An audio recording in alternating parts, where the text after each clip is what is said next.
আপনি 10-এর ডানে 0 দিলে কি হয়? 100 তৈরি। যত দেবেন তত বাড়তে থাকবে। 9-এর ঘরে দিলে ওই পূর্ণটা হবে না। আপনি 9-এর ঘরে যত 0 দেন তাতে কিন্তু পরিপূর্ণতা আসবে না। আসবে? তাহলে 10-এর ঘরে যখন যাবেন, 10-এ 10, 10 10-এ 100, তাহলে 10-এই পূর্ণ। রাধারানী দশম দশা ধরেছিলেন, আমাদের জয় জগৎবন্ধু সুন্দর দশম দশায় ছিলেন, আমার গুরুদেব দশম দশায় ছিলেন, দশম দশায় ছিলেন গৌর সুন্দর মহাপ্রভু। উনি যখন সন্ন্যাস নেবার পরে উনি সেই আত্মগোপন করেছিলেন। আবার আপনও গোপন কথা বলিও না যত তথা। কিন্তু আপন আপন মানুষ যদি হয় তাহলে আপন কথা না বললে তারা জানবে কি করে? গৌর সুন্দর নিজে আপন কথা বলে গেছে, গোপনে বলে গেছে।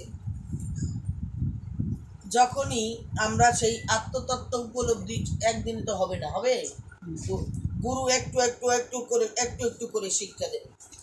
আজকে যে পথে ছেলেটি চলছে সেই পথটা মানে দুর্গম পথ। ওই সময়টা কোন সময়টা? যখন আসে কৈশোরের পাশে যৌবন। আপনার আসছে, আমার আসছে, প্রত্যেকের আসছে এই কৈশোরের সময়টায় যৌবন আসবে সময়।